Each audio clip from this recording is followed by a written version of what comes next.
Fala galera, professor Celso Lopes aqui. Avançando nossa matéria no reino animal, vamos falar hoje sobre mais um filo, o filo dos plateumintos. Os plateumintos que comumente, devido à sua aparência, são seres invertebrados. Na escala evolutiva, eles são um pouco mais evoluídos que os poríferos e os quinidários. Vamos ver aqui no filo dos plateumintos o surgimento de estruturas que antes ainda não existiam, tá? Esses animais, eles podem ser de vida livre ou podem ser parasitas, de acordo com a sua fonte de alimentação e seu estilo de vida. O primeiro plateuminto que a gente vai falar são as planárias. As planárias são plateumintos de vida livre. Elas vivem em ambientes aquáticos ou úmidos, possuem dois olhos muito simples que apenas conseguem captar a diferença de luz, se está claro ou se está escuro. Bom, esses animais, eles apresentam simetria bilateral, diferente dos outros, e na outra aula eu falei que a simetria bilateral, comparada com a simetria radial, que é o caso dos poríferos e quinidários, é uma simetria mais vantajosa, porque permite uma maior coordenação do corpo por parte dos animais. Então, esses animais, eles possuem um sistema digestório primitivo, possuem uma epiderme protetora para viver fora do mar, ok? Um sistema muscular bem ainda primitivo também, que permite certa movimentação, mas bem limitada, tá? As planárias, elas não são parasitas, como a gente viu aqui, elas têm estilo de vida livre e caçam e pegam seu alimento no meio ambiente. Esses vermes plateumintos, eles são chamados dessa forma porque plateuminto significa verme achatado, tá? São vermes chatos. A gente vai ver que existem outros vermes que não são achatados, têm o seu corpo cilíndrico e aí vão receber uma outra classificação. Como eu falei, o sistema digestório é um sistema digestório primitivo que possui apenas uma abertura, né? A boca e o ânus fazem parte da mesma abertura, ok? Eles não possuem um sistema digestório completo. O sistema digestório completo é que ele começa na boca e termina no ânus.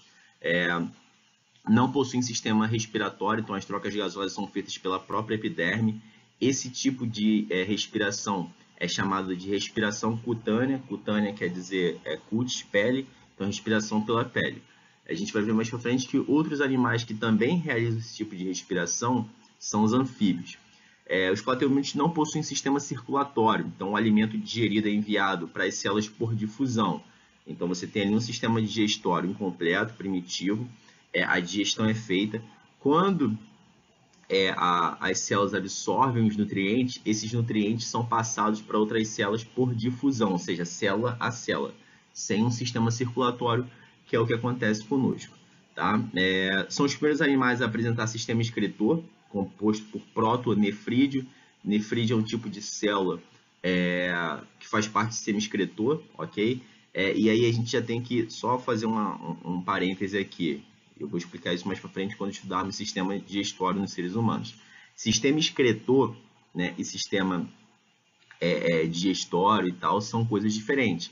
Sistema excretor serve para eliminar excretas. Dentre esses excretas são chamados excretas amônicos, ou seja, a urina, basicamente. Né? Existem outros excretas amônicos, mas vamos nos aprender somente a urina, que é o nosso caso. E o sistema digestório, ele vai eliminar outros tipos de excretas, que são os excretas sólidos, resultantes da digestão, ok? Então, quando a gente defeca e tal, e a gente elimina as excretas sólidas, são diferentes dos excretas eliminados pelo sistema excretor, ok? Só para fazer só um parêntese. Bom, esses protonefrídeos são nefrídeos, ou seja, são estruturas do sistema excretor primitivos, por isso que recebe essa palavra, esse prefixo proto, tá? São formados por diversos tubos com células flamas. Células flamas também são células que vão compor esses protonefrídeos.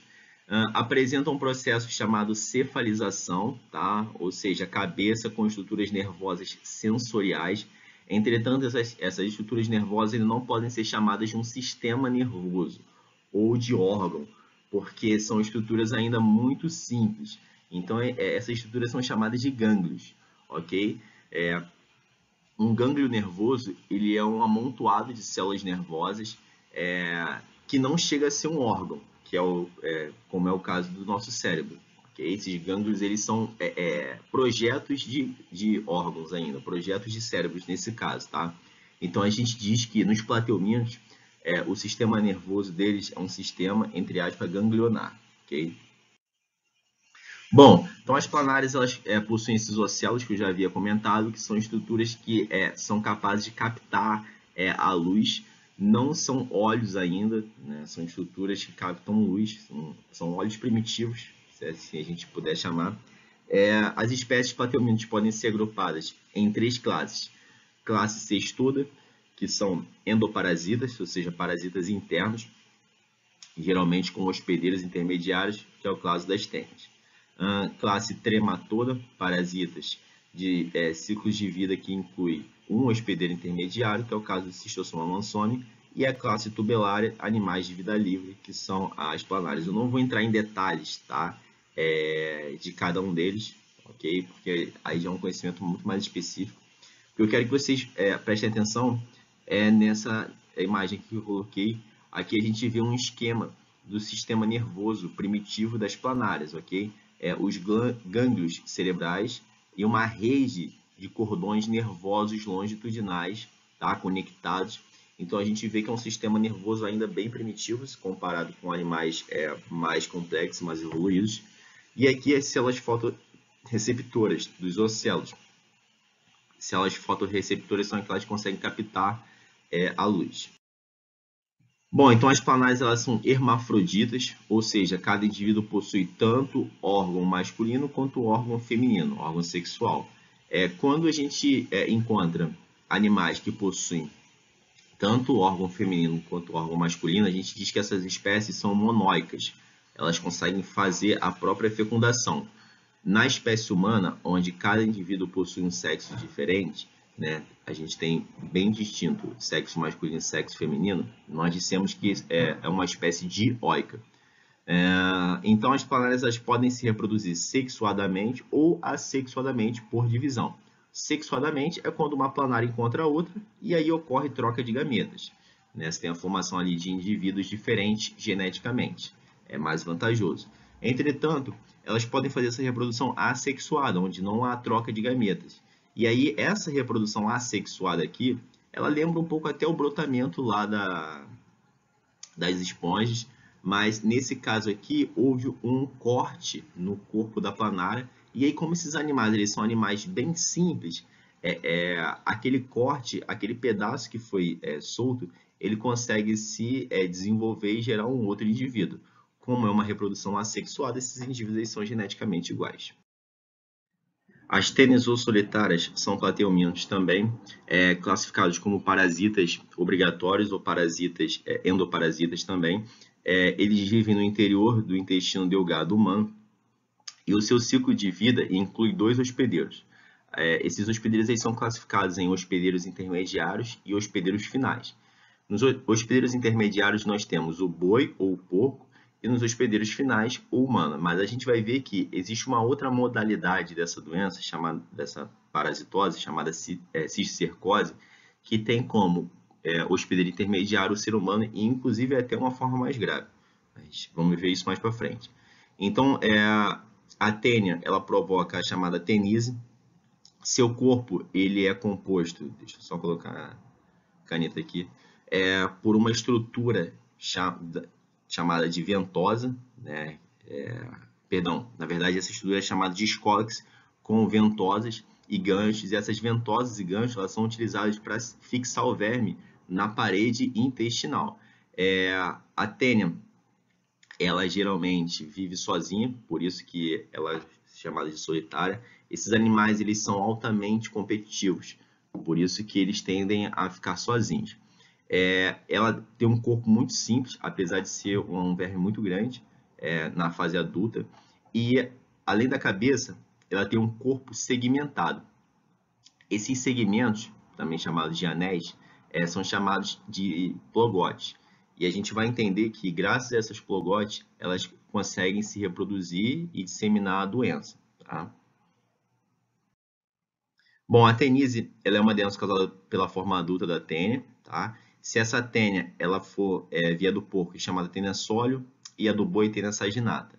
O homem, portador da verminose, apresenta a tênia no estado adulto, no seu intestino, sendo um hospedeiro final definitivo. O hospedeiro intermediário é o porco, que é um animal coprófago, né, que se alimenta de fezes, e ingere proglotes grávidas no ovo que foram liberados no meio. Muitas das vezes a teníase é assintomática, isso aqui é uma informação importante, tá? Porém, podem surgir transtornos dispédicos, tais como alterações no apetite, tá? Fome intensa ou perda de apetite, enjoos, diarreias frequentes, perturbações nervosas, irritação, fadiga e insônia. Uma vez que esses animais eles são parasitas e eles vão parasitar o interior daquele organismo, ele tende a consumir somente os nutrientes, né, através do sangue, e conforme esses animais eles vão consumir nutrientes daquele hospedeiro ele sente uma falta desses nutrientes. E aí ele tenta compensar ou com uma alimentação mais intensa, né, ou então, uma vez que aquele hospedeiro ele não consegue suprir aquele déficit de nutrientes, ele sente alguns sintomas da falta desses nutrientes, que é o caso aqui da fadiga, irritação e insônia. Então, a profilaxia, né? Profilaxia a gente entende como medidas preventivas. Consiste em educação sanitária, cozinhar bem carnes e na fiscalização de carnes e seus derivados, linguiça, salame, chouriço. Então, consumir a carne de porco ou de boi mal passada é uma tendência, tá, ao desenvolvimento dessas doenças. Então, o ideal é que essas carnes elas sejam bem passadas e sejam consumidas, sejam compradas em locais de confiança, né? Mercados que sejam fiscalizados pela vigilância sanitária, enfim. Bom, as tênias são hermafroditas, como eu já havia falado, então cada proglote possui um útero, testículos e ovários, ou seja, são animais que conseguem fazer autofecundação, tá? Quando os animais eles são hermafroditas, eles fazem autofecundação, e cada proglote, cada segmento tem seus sistemas digestórios próprios, tá? Então, quando essas proglotes se autofecundam e ficam cheias de ovos, elas se desprendem do corpo do verme e saem com as fezes do hospedeiro. Sem instalações sanitárias adequadas, os ovos podem contaminar a água e os vegetais. Quando são ingeridos por um porco ou por um boi, dos ovos saem larvas que se instalam nos seus músculos, formando bolsas chamadas cisticírculos. O ciclo de vida desse animal, desse verme, e aí vai entender como que ele acontece. Deixa eu só fechar aqui a câmera. Vamos tomar por parte aqui, né, o ser humano como o hospedeiro final. O ciclo começa aqui. Vamos imaginar um ser humano lá infectado, e aí, né, dentro do intestino dele há o verme, esse verme está se autofecundando, se reproduzindo, as proglotes estão se desprendendo, ele está eliminando essas proglotes com as fezes, e essas fezes vão para um esgoto não tratado. Esse esgoto não tratado, ele contamina o solo e a água, tá? E aí ali no solo e na água vai conter os ovos desse verme. Esses ovos, quando são ingeridos pelo porco ou pelo boi, eles se chocam dentro do intestino desse porco, desse boi, e aí o que sai desse ovo são as larvas, e essas larvas atravessam a parede intestinal e vão se instalar no tecido muscular, tá? Uma vez que um ser humano consome carne com cisticírculo, com a larva, né, essa larva ela vai cair no sistema digestório do ser humano e vai se instalar agora, né, no intestino e vai crescer e dar origem ao verme adulto, tá? Então, como prevenção, a gente tem instalação de fossas, redes de esgoto adequadas, fiscalização de abatedouros, ingestão de carne bem passada e higiene pessoal. Aqui a gente tem uma imagem de um coração, um cérebro acometido pela cisticercose. Então, como eu havia falado, a cisticercose, ela é uma doença onde, ao invés do hospedeiro final, o ser humano ele passa a ser o hospedeiro intermediário. Então, por causa de falta de saneamento básico, enfim, diversos problemas de infraestrutura social, o ser humano ele acaba consumindo, né, os ovos do verme e não mais a larva no músculo. Então, os ovos eles se chocam dentro do intestino do ser humano, e aí o que sai são as larvas. E lembra lá no ciclo, né, do boizinho lá, do porquinho lá, que a larva ela saía do intestino e se acoplava nos músculos? Então, agora ela vai se acoplar nos músculos do hospedeiro intermediário, que no caso somos nós, né, o ser humano. E essas larvas elas tendem a se alojar em qualquer parte, na verdade, do organismo humano. Elas tendem a ir para o sistema muscular, mas podem ocupar, por exemplo, o cérebro, tá? Se alojar no cérebro. E aí vai formar os cisticercos, que são bolsas, ok? Causando a cisticercose. O caso mais grave da doença é a neurocisticercose, onde esses animais eles vão se alojar no cérebro, causando danos irreparáveis, tá? Mas podem também se alojar no coração, ok? Bom, então é isso, pessoal. Até a próxima aula. Foi um prazer.